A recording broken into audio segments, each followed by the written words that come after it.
6 planks that nobody does, and will not only define your abs, but will change the rest of your body as well. Less than 8% of the population manages to maintain defined abs year-round.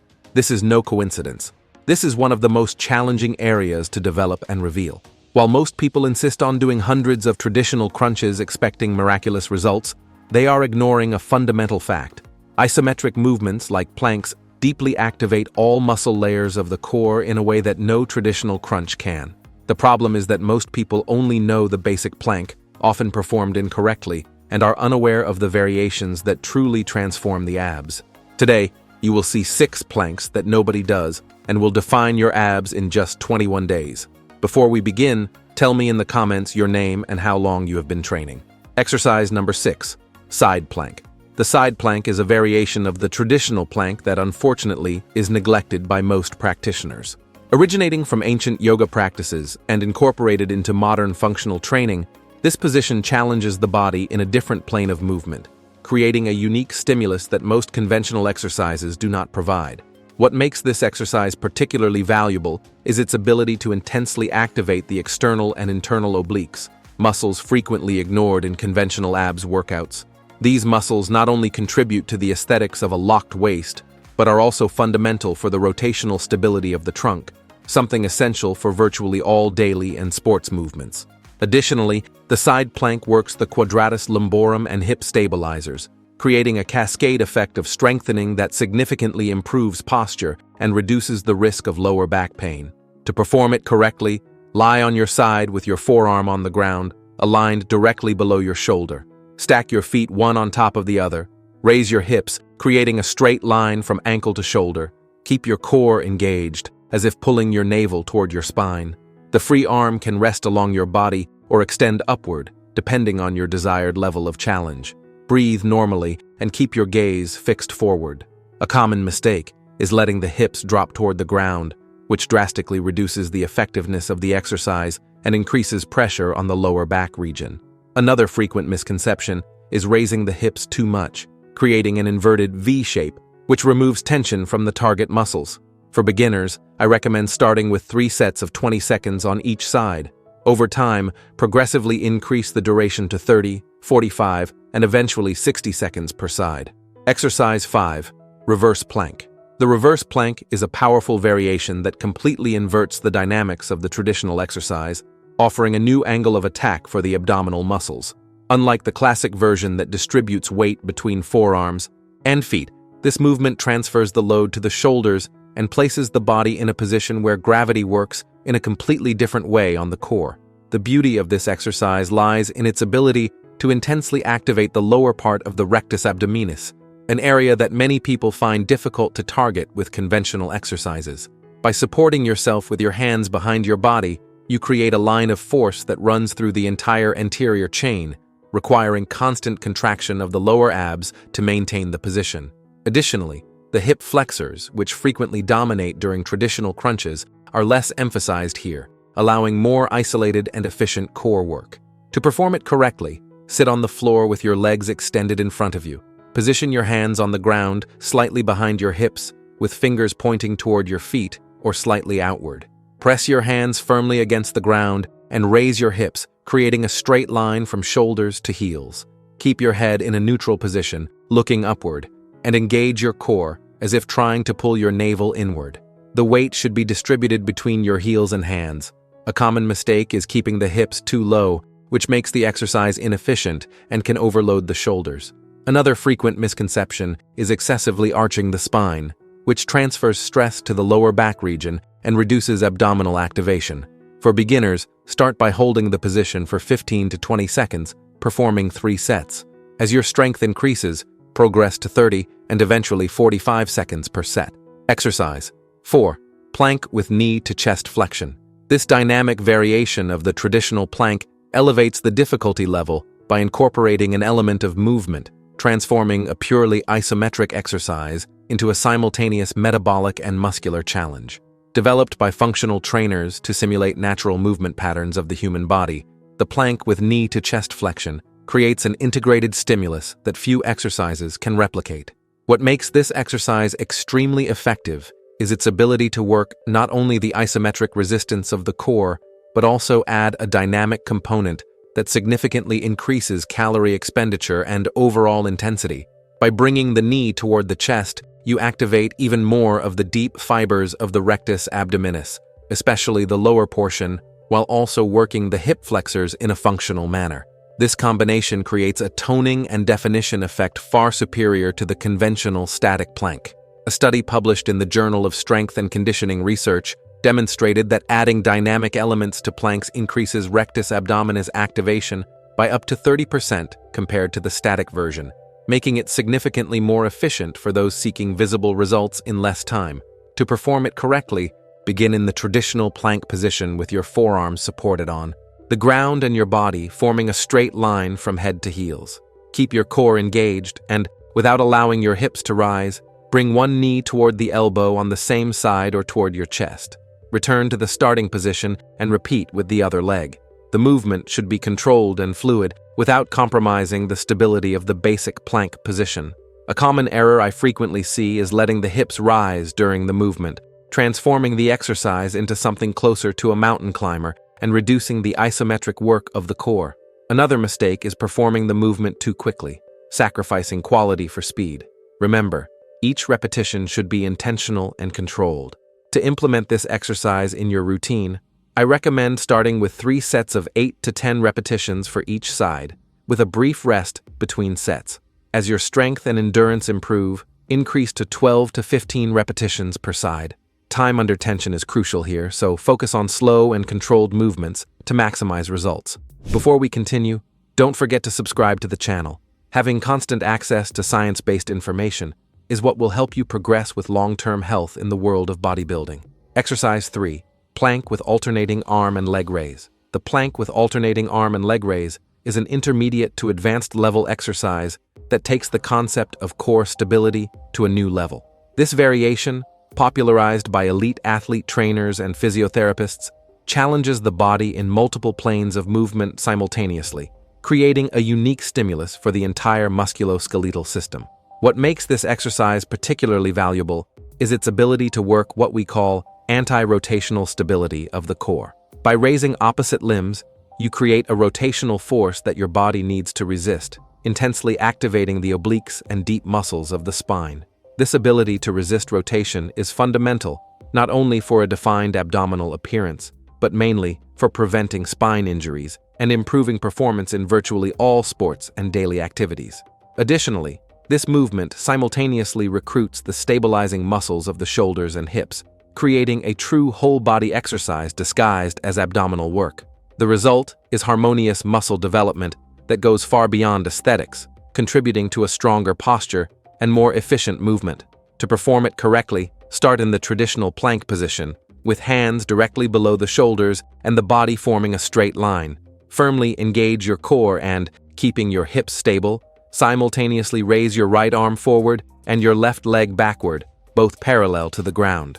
Hold the position for a brief moment, return to the starting position, and alternate to the other side, raising your left arm and right leg. The key is to keep your hips level and avoid any rotation of the trunk during the movement.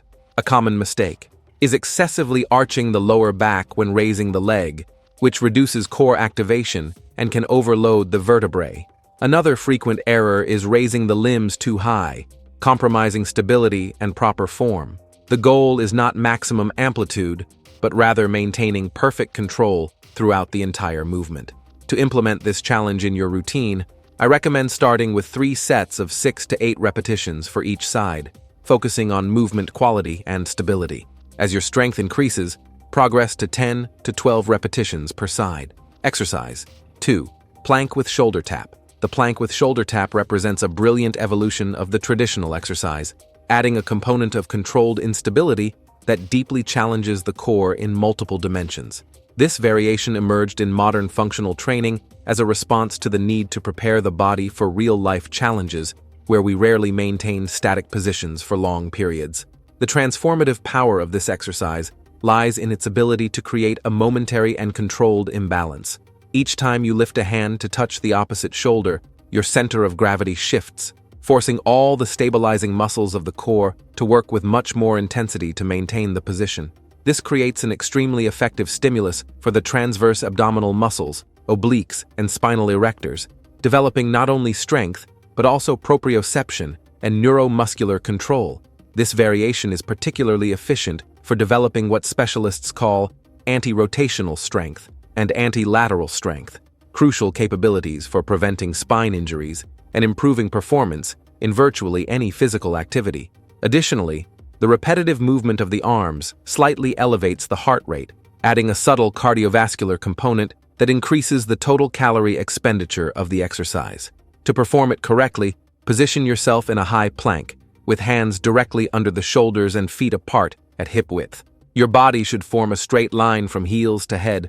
Firmly engage your core as if preparing to receive a punch in the abdomen.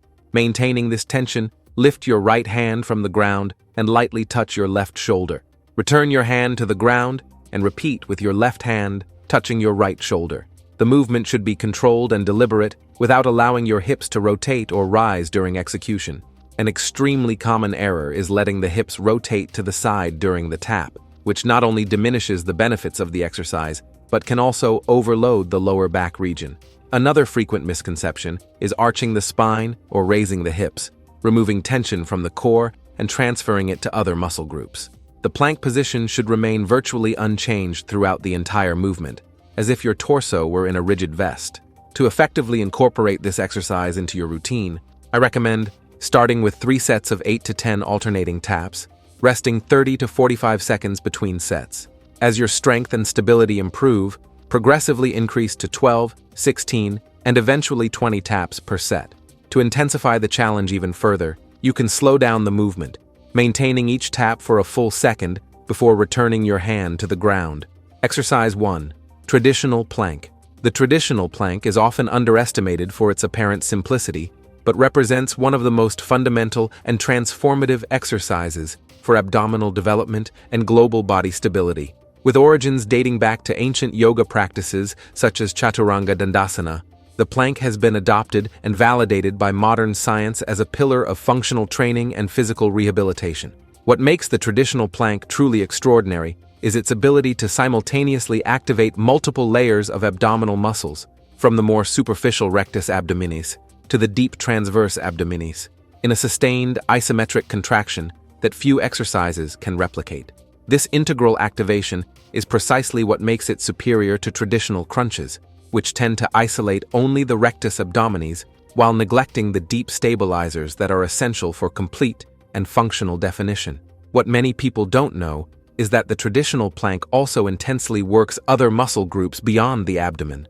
The stabilizing muscles of the shoulders, the spinal erectors, the quadratus lumborum, and even the glutes are recruited to maintain the ideal body alignment. It is this integrative nature that makes the plank such a transformative exercise for the physique as a whole. To perform it with perfect technique, position yourself lying face down. Support your forearms on the ground with elbows aligned directly below your shoulders. Your forearms should be parallel to each other, with palms facing down or joined together. Raise your body, supporting yourself only on your forearms and the tips of your toes. Your body should form an absolutely straight line from head to heels, without raising the hips or sinking the lower back region. The key to maximizing effectiveness is in the conscious activation of the core. Imagine that you are pulling your navel toward your spine and simultaneously gently contracting your glutes. This dual activation creates what specialists call abdominal bracing, the most efficient way to engage the deep muscles of the trunk. Your neck should remain in a neutral position, with your gaze directed toward the ground, maintaining the natural alignment of the cervical spine. An extremely common error is allowing the hips to rise above the body line, creating an inverted A shape. This drastically reduces tension in the abdominal muscles and transfers the effort to the shoulders, significantly diminishing the benefits. Equally problematic is excessive sinking of the lower back region, creating a hyperlordosis that can overload the vertebrae and cause discomfort. Both extremes should be avoided in favor of a perfectly straight and neutral line. Another frequent misconception is the incorrect position of the elbows. When positioned too far forward or too far back in relation to the shoulders, they create an unfavorable lever that can overload the joint and reduce the ability to maintain the position for longer periods.